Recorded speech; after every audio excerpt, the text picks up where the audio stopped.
Hello and welcome to Straight from the Heart. We are ready today for a really exciting show. I am more than excited. Shawn Edwards is a name that we all know, especially here in Kansas City. But Shawn is also known nationally. He is a national movie critic. He is a producer of not just movies, but documentaries.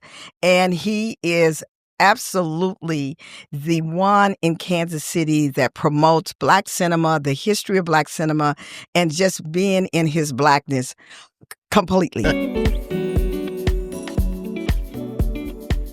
Shawn is a friend of mine. We joke, we talk, we fuss. I don't fuss. Oh, hush! This is my show, Shawn. You on my show. But really, I want you to welcome my friend. And I mean, I don't think Shawn gets the roses that he probably deserves. I know that he deserves. It's not a probably. We're going to talk about everything from his passion for journalism to his passion for Black cinema and documentaries, but also his relation to Sarah Rector and the new movie that's coming out, Sarah's Oil. So, but if you take a moment now to welcome Shawn to our show. Shawn, thank you for saying yes. No, thank you. That was a smooth intro. You like a female Martin Luther King. You was like flowing. It's like you're just really on Martin. It felt like I have a dream speech. Like it's good. Good use of words. Great intro. Thank you. I like that intro. But you know what? I'm like, who are you talking about though? That's the thing. But the intro was nice. You know you're well deserved. So Shawn, I just work. I just wake up every day and work. Right. So we're gonna go back. So Shawn's connection. Where we starting? Shawn's connection kind of is connected to my husband as well, because my husband used to have a magazine here in Kansas City called Image Magazine. Yep. And Shawn was the reporter that used to bring all the stories to the magazine. Yep. So Shawn's passion. Well, I was like 12. Okay. Yeah. I was young. I was young. Yeah, you were young. You were really young. So the passion for journalism, that's something that we don't see a lot anymore. You think about social media, everybody thinks that they are a reporter or they could tell a story or they could report on something. But your passion for journalism, when did it start? When did it actually start? It probably started when I was like 3 or 4, because I've been writing stories since that age. Like, back in the day, number one, my mom was a school teacher. So when your parent is an educator, you can never tell them you're bored when you're sitting around the house. Like, that's right. Mom, I'm bored. That's right. Dad, I'm bored. That's right. Like, I got something. Read a book. Right. Write something. Right. Go outside and play. Yeah. So I did a lot of going outside and playing. I did a lot of reading books. I did a lot of writing, because I tell everybody all the time, in order to become a great writer, you got to do a lot of reading. So I read a lot as a kid. And because I had a parent that was an educator, I ended up getting like a subscription to like Rolling Stone magazine when I was like 8 or 9 years old. Shut up. Yeah. So I was always reading. Like when my mom would go to the grocery store, I didn't want to ride around in the cart and I didn't want to go up and down the aisles. That was like boring to me. I went straight to the magazine stand, because it's back in the 70s and 80s. They had like a gazillion magazines. I would just go through and read all mostly the music magazines and the movie magazines, and then and then of course my mom had a subscription to Ebony and Essence, and then along with your Ebony subscription came Jet. So you got a chance to, read all that. And so, yeah, my passion for storytelling began at a young age, and I really understood like journalism and what journalism was all about. But unfortunately in 2025, journalism really doesn't exist anymore. And there's no such thing as journalism on social media. Those are just people's opinions that aren't based in fact. They haven't researched anything, because that's what journalism is all about. Okay. Journalism's more than just writing a story. Journalism is about, collecting and gathering facts, doing research, having a set of sources that you can go to either, verify the information you found or get new information you can add into your story. And like, when I spent my time at the Pitch beginning in 1995, I worked at the Pitch Weekly from 1995 to 2000.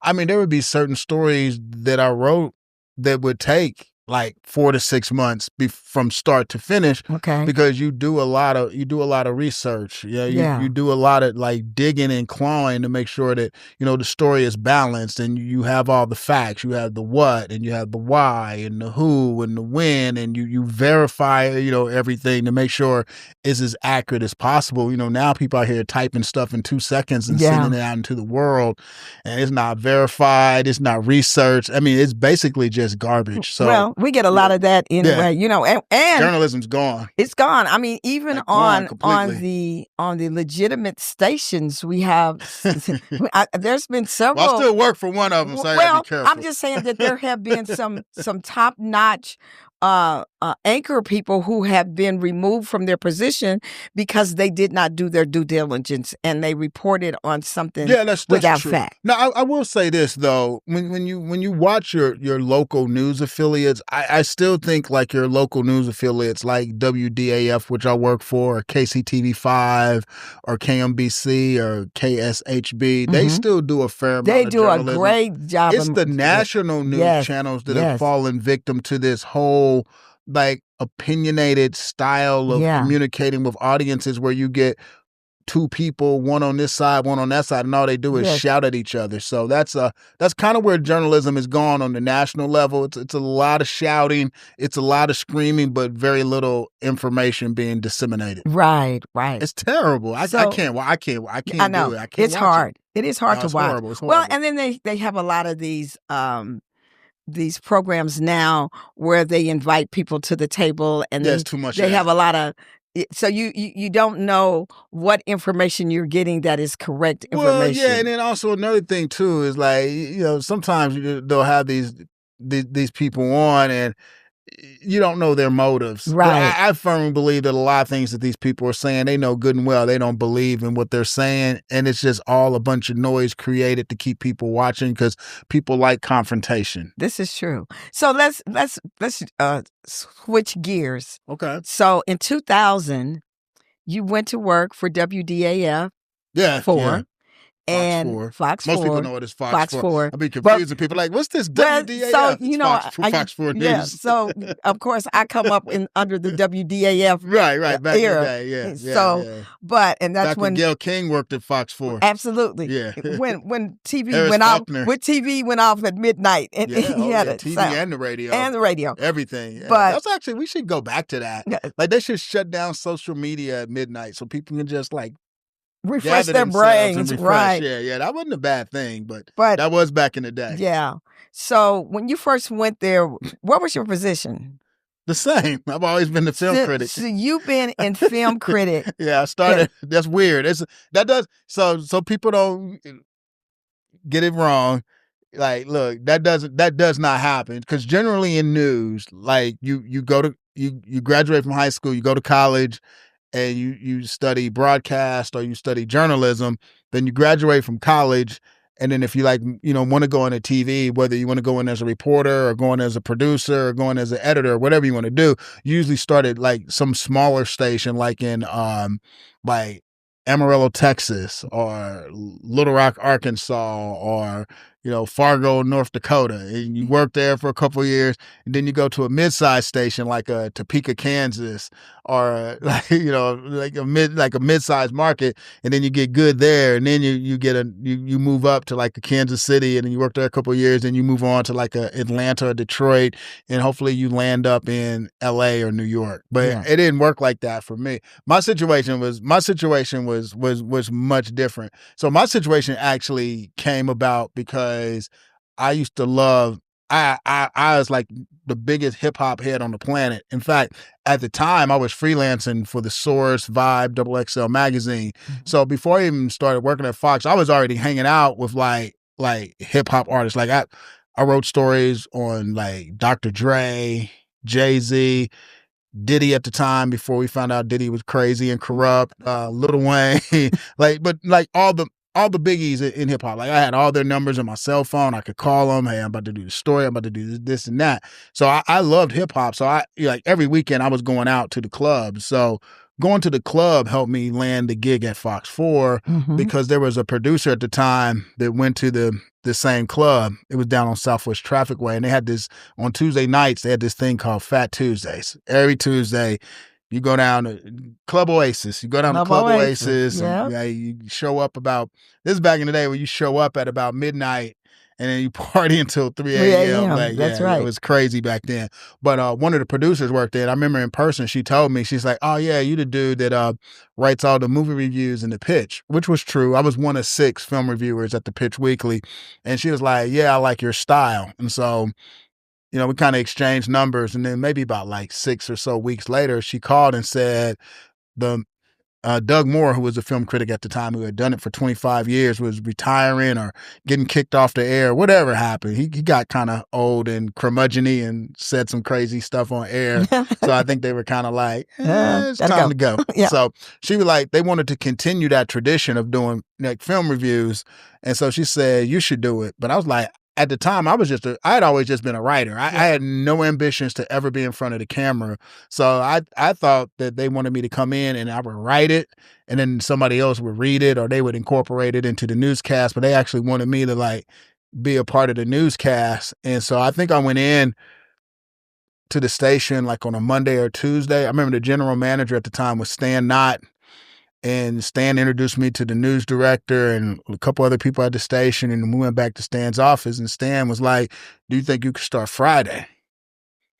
I was like, "It's like Tuesday." And then in the back of my mind, I never said it aloud, but I was like, these people have no idea that I have zero TV experience. Like, cause I never did it I didn't want to. I never did it in college. I never did it in high school. Cause I even took a television production class in high school at Lincoln College Prep. But I was always the behind the scene guys. I was the guy either writing it or producing it or directing it. We let other people be on camera. So I was like, they have got to be out of their mind. But they wanted me to be on air. I was on air that Friday. And thank God that they didn't do a good job of archiving back then because everything was like on tape. It wasn't digitized like it is now. So thankfully, no one will ever see those first couple episodes. Oh my God, I was horrible. I didn't know what I was doing. It was terrible. But no, that all started in July of 2000. So yeah, 25 years. 25 years. 25, like without missing a beat. 20, like that's a lot of movies. That's a lot of movies. That's interviewing a lot of people. Like, because I tell people all the time, because people always like a lot of times when people meet me, they're always like, "Well, who have you talked to? Have you talked to this person?" I said, "Look, if they made a movie in the last 20 years, I've talked to them, regardless of who it is. There's only one person that I have not talked to that I want to talk to, and that's Jack Nicholson. Everybody else, I've never interviewed Jack Nicholson, but everybody else I've talked to. There's not a person you can name like they're sitting here just like this. I've talked to multiple times. And like just recently, people were like, "Oh my God, I can't believe you just talked to Eddie Murphy. You just talked to Eddie Murphy." I'm like, man, I've talked to Eddie Murphy like 15 times. Right. Like, but it was cool that people. It's cool that people notice because now with social media, you never know who's coming to the table and when they come to the table. So I think for some reason this resonated with a lot of people and they came to the table. But I've literally interviewed them like 15 times, like just 3 times alone for Shrek. Right. Oh, well, think about this too. In this new it's different digital times, with AI coming and this. If I see one more video of Tupac talking to Kobe, Is that crazy? Is that crazy? Going on? What is going on? Why are we matching Tupac with Kobe? Like I saw a video of Tupac and Kobe walking in heaven. I saw Tupac and Kobe walking on the boardwalk, like they singing a song, like doing all kinds of like, what in the bedazzle are we doing? Well, this AI thing's crazy, but why we see.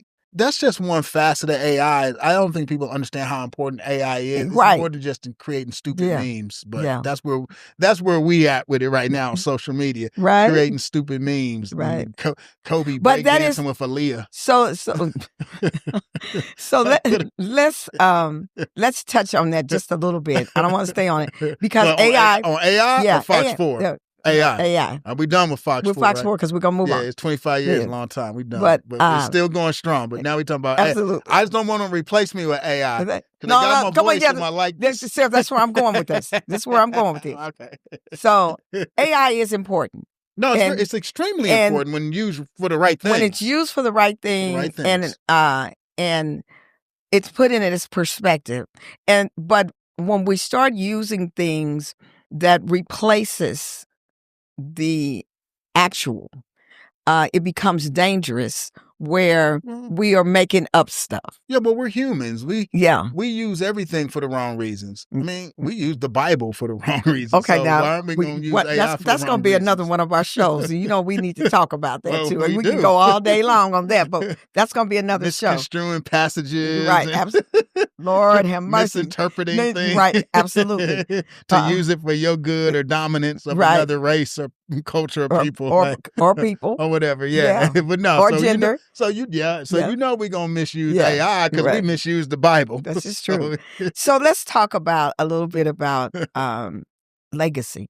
Okay, yeah, because I'm getting Mm. old, man. I just had a birthday yesterday, so I'm like, man, the clock is ticking. The clock is ticking. Yeah.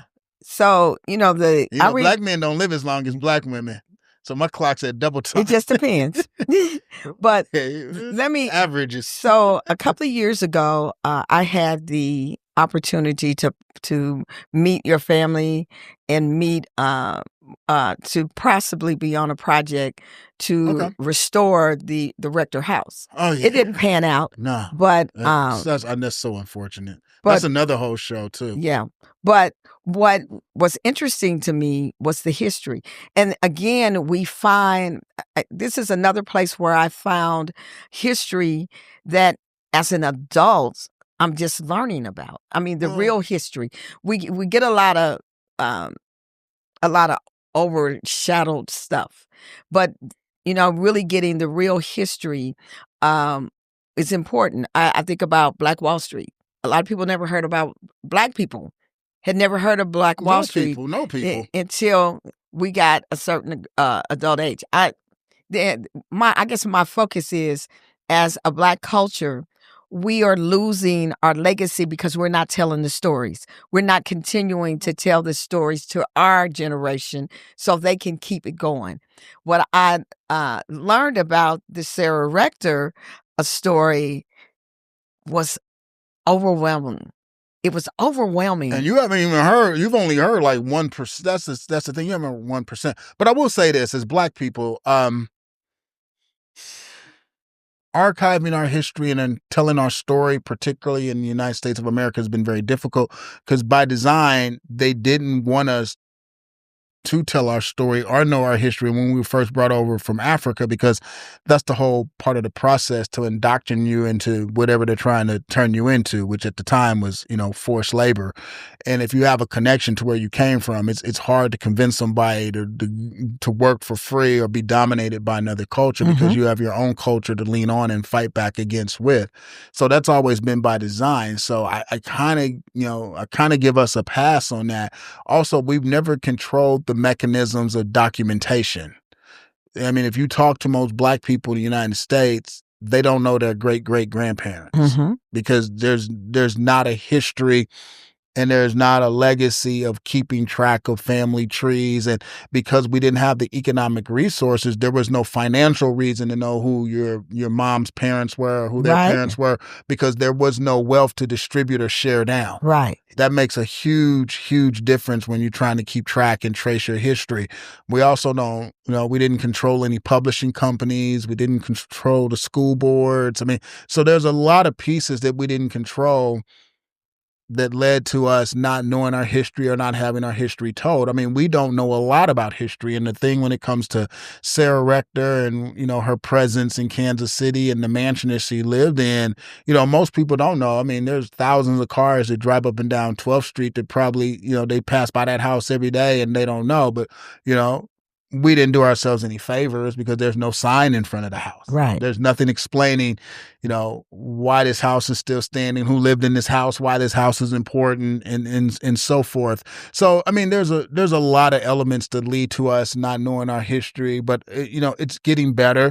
I mean, the Sarah Rector story was actually benefited from, the internet. Mm-hmm. That's where most people discovered her story, was through the internet. Unfortunately, a lot of that information was incorrect or like half correct, but the name and the fact that she became a millionaire at age 11, most people discovered that, online. Right. Thankfully, so like I said, every technology has its good and has its bad and has its in between, but we do need to do a better job of talking about these, undocumented stories and these incredible people that did a lot to help pave the way for what you do, for what I do, for what a lot of people in Kansas City, what they do and how they're able to live, especially Black people, because she did try to do a lot of good, with her money. She tried to, create opportunities for entrepreneurship, create opportunities for housing, and and help a lot of people, not just Black people either. I mean, there's this huge story is she was the first person who loaned Walt Disney money.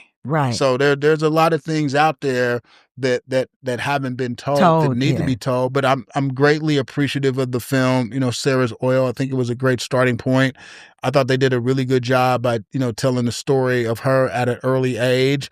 And by doing so in a way that, it could be universally embraced, because they didn't lean too heavy into the racism or the Jim Crow or the segregation.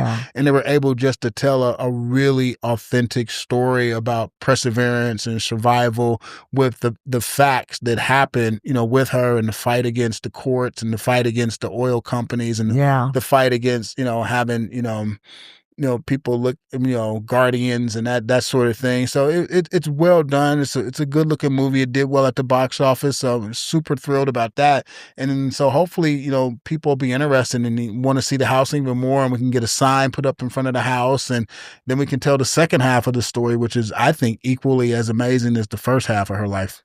Well, that's amazing too, because I'm not only just talking about the public stories. Right. I mean, I think behind the family stuff. The family stuff. Our families have hushed and have not passed down to us things that occurred in our families. Not at all. Which leaves us, because history is still being made every day. So even though, we don't have all the stories about what our great-great-grandparents did, or, can't trace back to when they came and where they came from. Our history started when we did hit this land. Oh, yeah. And there were stories that were being passed down through slavery, but some point we stopped telling the stories. And some of it had to do with people wanting to get away from, number one, Jim Crow. They didn't want it. No, it was not. They didn't want it. They stopped telling the story. They wanted to escape, or they were either embarrassed. No, there's a lot of. I mean, look, it's been rough out here these past 500 years. It has. It's hard to. It's really hard to be like, man, why y'all didn't like, but. Like I tell people about the Sarah Rector story, you gotta realize, you gotta put everything in context of the time. Yes. Like, y'all not understanding, because everybody's like, where's the money? What she do with the money? Like, hold up. She was 11. 11 What years were you old. doing at 11? And then all of a sudden, she got $1 million, which in 1920 is the equivalent of about like $35 million. Like, I don't know too many 11-year-olds walking around today where if they all of a sudden they got $35 million, they gonna instantly know what they're gonna be like, calling a stockbroker. Right. I need this amount of Netflix stock, and I need some Apple stock, and I need to diversify here. And like, no. Yeah. And then there at 11 years old, the people around her were not thinking about the future. But also you gotta remember, she's a little girl. Right. That everybody knew she had that money because she was in every paper around the world. Yes. So you got thousands of people coming at you 100 miles an hour, either asking you for money, yes, or trying to take your money. Yes. I mean, how do you, I don't even know how you live. How do you navigate that? That doesn't even sound fun. As an adult, how do you navigate that? No, that's what I'm saying. That doesn't sound, I'd be like, can you just keep it? Just give me $35. Let me go. Give me $3,500. I'm going to Hawaii for the weekend, but I don't want that whole, because that's too much. That's a lot. You know, I get security and people around you trust, which is hard. And do you know if this guy really loves you, or does he love the money? Like, it's a lot of, everybody ain't Travis and Taylor. This is And true. even then, I don't know, Taylor. Girl. Girl. I don't know. You know, football players be different when they ain't playing no more. Right. It's not as sexy. I didn't say that, but It's it's true. Ask anybody who was married to a football player. Right, It's absolutely. like the Bible. What is it? It's BC and AD. And AD.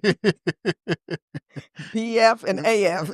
Before football and after football. Yeah. Boy, it ain't nothing like a 6'4" man that can't get out of bed because his knees don't work. That's right. That's right. That's love. That's love. Oh, that's a lot of. I'm just saying. That is a lot of love. That's a lot of love.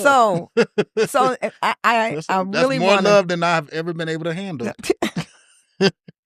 So I know, Shawn, you are never ever not working on something. Oh, you was breaking into the Andre 3000 lyrics. What? Never, Never ever. Yeah. Going with this. Yeah. They did just get inducted into the Rock and Roll Hall of Fame. Yeah, did they? And they deserved it. I feel old now, though. Yeah. I remember listening to I was like one of the first people to listen to their first album. I was calling my boys and saying, y'all got to listen to this. Yeah. Because their first song, Players Ball, it was a Christmas song. Yeah. Yeah, but I got to work on. I get bored easy, so I got to work on something. So tell me about the Boone Theater. I am so excited about the Boone Theater. You can't even imagine. It's like over the moon. I've been waiting and waiting and waiting. Well, before we get started, I need some holy water because man, it's taking a lot of Jesuses to get through this project. Anything we do, we need Jesus a lot. No, we always need Jesus, but this project needs multiple Jesus. This project's like sinners. We need two Jesuses. We need a smoke and we need a stack. We need a smoke and a stack. You okay? We need... it's fine. But look, the building is 100 years old. Yes. So that's number one. Yes. It has not been occupied since 1978. Ooh-wee. So I know 18th and Vine. Yeah. So and I know them old buildings down there. Oh boy. That's one you got to pray over. Yeah. Yes. That's like you used to like be good at recess, but you ain't went outside and played for 40 years. You just can't go outside and play kickball. I was going to say kickball. As a matter of fact, we were talking about work like that. What we should do for our next fundraiser, because we're rethinking our fundraiser. Right. And one of the suggestions was football. And I looked at him and I said, no, that insurance rider. Okay, so next ideal. Yeah, or next lifetime. Right. We do that. Right. What we gonna do? It's the build. So number one, the building is 100 years old. Yeah. So there you go with that. Number two, it had not been occupied since 1978. That's a long Jimmy time. Carter was president. Yeah. And he did. So that's a long time ago. And he died at 100. Exactly. Okay. So there you go. That's telling you how old this building is. Then number three, we got a lot of tax credits for historical purposes. Yeah. So you can't. There's things you can't just be knocking down walls and gutting windows. That's right. But no, it's coming along. It's going to be great. And simultaneously they started redoing the streetscape. So I'm not going there with you. Been a lot of cut gas lines and water lines, and electrical lines. It's a lot. But look, hey. But in the end, it's all gonna be worth it, and it's all gonna. Dude, I'm excited. Look, when Kim Kardashian goes in for plastic surgery, she looking bad for a few weeks, and then when she takes the bandages off, she looks great. That's what this project's like. Right now, we got the bandages on. Okay. and hopefully, and the healing is coming. Yeah, and hopefully we'll take the bandages off. January, February, March, it will definitely be ready by World Cup. Okay. That's good. I know everybody in Kansas City's like, World Cup, we're going to be ready for World Cup. Yep. This one will actually be ready for World Cup. So, no, it's coming along fine. And, now we're in our second phase of fundraising. We got the money for construction. Now we're trying to get the money for the Black Movie Hall of Fame. We're working on getting the money for the exhibits, the curation, and the programming. So, it's an uphill climb. It's a struggle. It's a battle. And then, we got a new president that had a whole new outlook on all things Black, which weren't exactly positive. So. I ain't even gonna touch that because but that was wonderful. The way you put that was so much better than the way I would have put it. So just a little different. Yeah, a little different. You know what? It's like a reminder. Yeah. It was like the last scene of School Days.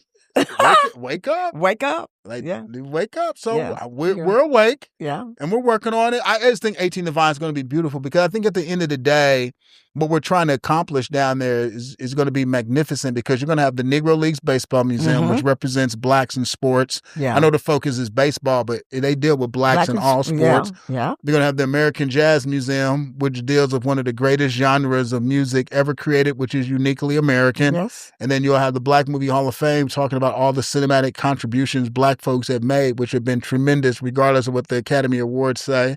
Absolutely. Right. And so you got this trifecta of black history in the 18th Divine Historic Jazz District that I don't think exists in any other city in America, that I think can just really be a beautiful thing when it comes to tourism and really helping to put Kansas City on the map for all people, because all three entities tell a universal story. Absolutely. And I just think if it's promoted correctly, before World Cup, during World Cup, after World Cup, I just think 18th and Vine has the potential to really become a top-notch destination in the world. Yeah. All we need to do is add in a couple restaurants and get a couple other little things cooking down there, and we'll be on the same level as the French Quarter, Beale Street, and other unique areas in the United States that people flock to year after year after year. So I just think that the future is... Look, the future's bright. If everything is done correctly, yeah. The future's bright. Now, if we can get our young people that are, based in Kansas City to just have a little bit more respect and reverence for the area, because, look, I hung out, so I can't tell, young people today not to hang out, but it's just done a little differently. Yeah. So if we can get them to kind of understand, look, we don't really need this area to be about like cruising and screaming and yelling and fighting and that sort of thing, then I think we really got our hands on something. But it's going to be, I think it's going to be good. The investment dollars have definitely been made. Yeah. And so we have to understand that and take advantage of that commitment, and then just elevate it, because that's what it takes. It's going to take all generations to help elevate the area. But once that's done, it's going to be great. It goes back to legacy. Yeah, and it goes back. It goes back to making sure that we highlight our legacy to our young people. Yes, yeah, that's important. I think a lot of it. When I look at it, we have spent a lot of time highlighting our legacy to other than our own. That's true. And because of that, we don't understand how to take pride in it. But ownership. The Negro Leagues Baseball Museum is a board that I sit on right now. Oh yeah, y'all dealing with the man, Bob. Bob, I want to give a shout out to Bob Kendrick. I've been telling everybody, because they've been asking me, like, where'd you get the inspiration for the Black Movie Hall of Fame and how you going to make it happen? Well, number one, that idea's been in my head since about 2003, and I'm going to do everything that Bob Kendrick has done. I'm just going to mimic what he's done with the Negro Baseball Leagues Museum, and we should be fine, because Bob Kendrick is the man. Like Bob. I've flown all over the world and people know Bob Kendrick. Yeah. Like, I know Bob. Yeah. Bob, Negro Leagues, Bob. Yeah. I mean, I've been in Paris. I've been in Cairo. I've been in Johannesburg. I've been everywhere. I know Bob. So he's done a fantastic job. Bob is the man. And it is important. One of the things that we did as the chamber is we became very active in becoming sponsors and investing where we could. Now that's the word we have mentioned. Investing. I'm going there. Yeah. One of the things that I notice about us in our community is we have a lot of stuff that really can take off. Oh yeah. But we wait on someone else to invest in ours, and then when they take control of it, you get mad. We get mad. So my hope and my push from utilizing this platform is that more and more we look at what is our legacy and what is our investment in preserving our legacy. And then once we start investing in our legacy, it'll be so much easier for us to invest in one another. That's true. And when we start investing in ourselves, others will automatically win. Yeah. Start Everybody follow the leader. Like follow being the leader. Rakim, follow the leader. Come on. Follow the leader. Again, I think about where we're going now. So speaking of investment, okay, Black History Month is coming. February. Every year. It ain't weird. 28 days strong.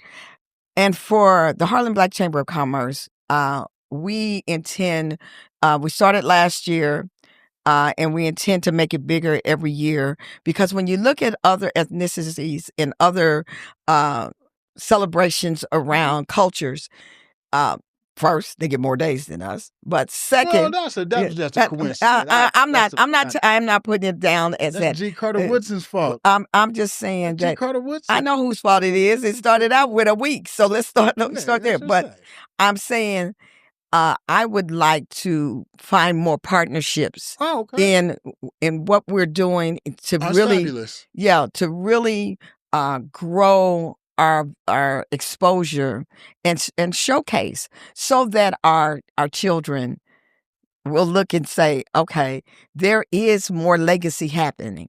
There every day in the next 100 years, someone is going to talk about Shawn Edwards and who was Shawn Edwards.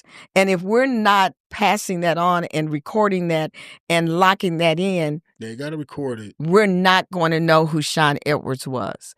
And the work that you've done in every place that you've been in the journalism area, in the movie critics, in the producing of not just movies but shows and documentaries, in the work you're doing at the Boone, that is all legacy work that we want to continue to highlight. But not just you. There is history Tons of being made every day. day, and so my invitation to you is to be a partner with us 100%. throughout, all the time. Yeah, but all the time. But February we're gonna do it. Yeah, work with us to let's sit down and work together. Yeah, 100%.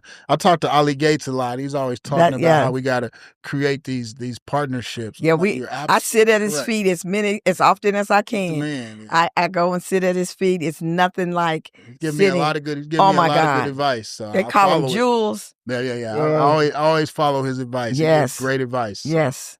He is one that absolutely, positively the man. And he shared. I like the fact that he shares. Yeah, that's been a hindrance for our people for a really long time. People don't share the wealth. No. Which is that information. That's right. It don't have to be monetary. It don't have to be. I say that all the time. Just give me the tools. Legacy is not money. No, it's not. Legacy is what we leave behind. It's not at all. To continue the growth in our families, in our communities, in our churches. So true. That's so true. That's legacy. That's the legacy stuff. Well, I know we're getting close to the end of the show. What's the final question then? So I'm going to ask you before I end this show, Shawn, if you had total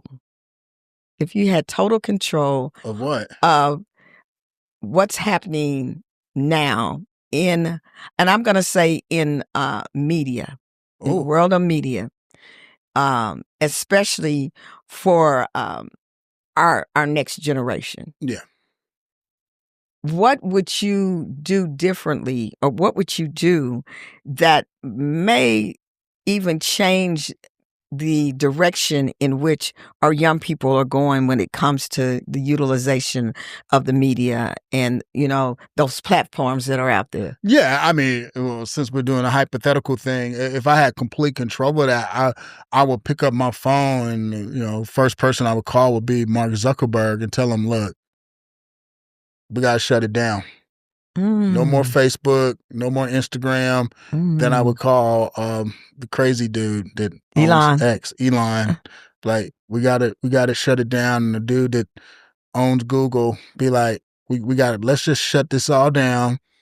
And then we come up with a new educational model, a new curriculum where we bring the fundamentals, the crucial fundamentals, back to every student in America, white, black, Hispanic, Asian, and get down to like reading, but reading comprehension, mathematics, science, and leave the religion and stuff on the outside. Let's just get down to, because like we're falling further and further behind in, key subjects. Whether you live in the suburbs or the inner city or in the middle, all of the students now are dumber than they used to be because they're not they're not getting the fundamentals, or they can't do math without a calculator. They can't write a sentence because they use chat you know, GP. yeah, and all this foolishness. So I was just like, look, we got to shut down. So we shut down the TikTok. The Chinese can have it. Let their kids play with that. But shut down TikTok, Instagram, Facebook, and let's because that stuff toxic at this point. It's super toxic. Get down to the fundamentals and just really teach our kids that look, you got to understand how day-to-day life works, how financing works. You got so many kids who want to aspire, especially our kids that want to aspire to be NBA players, NFL players, rappers, actors, and less than 1% together are going to be an NFL, NBA, rapper, TV star. So we got to teach our kids that realistically in your lifetime, you're probably going to only be able to get a job where you make X amount of dollars. Here's how you manage that. Right. Because you got to spend X amount of dollars on a car. This is how you buy a car. You can finance a car. You can lease a car. This is how you buy a house. This is how you rent an apartment. This is how you pay bills. This is how you execute a checkbook, a savings account, mutual funds, CD account. We got to teach our kids the basics because I think they don't understand money because they live in a unrealistic state of that they're gonna live like Patrick Mahomes where he's 1-on-1. Right. You're not. You're probably gonna get a job where you make, if you're lucky, $60,000 a year. So you gotta learn how to manage that. And if you have kids, what does it take to actually raise kids on a $60,000 a year salary? The things like that just really need to be taught and honed in on. Because I think we have a lot of these problems because people have unexpected. What they're expecting is just not real. Yeah, it's just not. It's just not. Man, it's like people. You got people like buying 10 pair of Jordans when they don't need to buy any. Right. We gotta get people off of that, man. Yeah. It's like it's crazy. I've never bought a pair of Jordans in my life. Oh, I bought one pair. I bought one pair, and I was old school New Balances from TJ Maxx. I was grown. TJ Maxx, baby. Went to you remember the young man that had the tennis shoe store up on Truce with the young kid. He had opened a tennis shoe place. Did he? And I don't remember that one. It was a good little store. What? And it was black owned. And the only reason I did it was black owned. And my grandson was like 8 or 9, and I thought, okay, they're not going to be that high. Right. I got to the register and I bought me a pair and him a pair. Never again. Well, I always tell, so it's funny because I've had a really great career. And it's like, I've been fortunate of when I fly back and forth to Los Angeles, I'm in first class. Ain't nobody in first class wearing Jordans. Right. Well, that's just like this. I remember I took my daughter to an event. Literally. Yeah. I took my daughter to an event and I want to say Barnett Hellsberg and some other people were at this event, people that I've gotten to know. Oh, yeah. They run the city. They actually run the city. And so she was telling her friends, she was like, Mama took me to this event. And I know the room was full of multimillionaires and billionaires and nobody had on a bunch of jewelry and Rolexes and and then she said, and Mr. Hellberg had on looked like some old marshmallow shoes because he's a diabetic, so he has to wear it. And I said, because people with money, they're not going to waste their money. No, but like my grandfather always used to tell my grandfather who lived in New Jersey, Princeton, New Jersey, he's like, look, you can tell the wealth of somebody when you follow them home. Right. Or, as Warren Buffett says, the clothes you wear can either tell how much you spent and not how much you have. Yeah, that never tells you how much you have. Yeah, it's funny. Yeah, I remember one time I was standing in front of the hotel and he was pulling everybody's car back and forth, and Steven Spielberg was standing out there and just regular car. Yeah. Regular. I think it was just a regular Ford Expedition. Regular. Yeah. No, no rim, just regular car. So, what's so funny to me, though, I remember I would be driving through Mission Hills and some of those mansions over there, and you see a lot of Toyotas and, and they're like, those must be people that work for them. No, those Not are all the their time. No, cars. they're Yeah. cars, Yeah. man. Like only the Ferrari's in front of the new money house. The new money house. That's right. That's the new money house. That's the money that's going to come and go. Lamborghini SUV. Right. So unless you're an Arab sheik. right. I will say the Arabs, woo, man, every time I go to London, I'm like, man. Yeah. They not playing. Well, that's their lifestyle though. So yeah, but you know. But so I've got to end this show. I really do. I want to say thank you. No, thank Shawn, you. This is good. This is good. It's a great conversation. This is a really great conversation. Anything I can do to support, I'm here. I'm committed to Kansas City. 2026 is a very important year, so we're gonna make it happen. So. Well, I appreciate you so much. I appreciate you And answering my call. So let me say United this. States I turns mean, 250 next year, right? Yeah. Look. Yeah. Look. Now I'm gonna say this. I don't have Dre's number. I don't have it anymore. I don't have Denzel's. I don't have Eddie Murphy's. I don't have Eddie Murphy's number, but I do have Shawn's number. I don't have Dre's number. I have his number, so I may not be directly connected. I'm gonna look and see if I still have Diddy's number. Okay, check in. Look, good. But I'm connected to the connection. I'm connected to the connection. Give my man some shoelaces. You're right. Stop it. Shawn is my friend. Is that a hot commodity? That's a hot commodity in prison. I don't know. Cigarettes, shoelaces. They don't smoke in prison no more. In the yard? Oh, no, they don't. Yeah, please. They don't allow cigarettes in prisons no more. What they doing for their nicotine fix? I don't know. Probably sneaking in tobacco. I don't know. Nah. You've been watching Straight from the Heart. You know, this is probably one of the funniest shows or the greatest shows or the most interesting stuff. But again, before I end, I always would like to shout out my production team, AGA. They are the hottest team in Kansas City.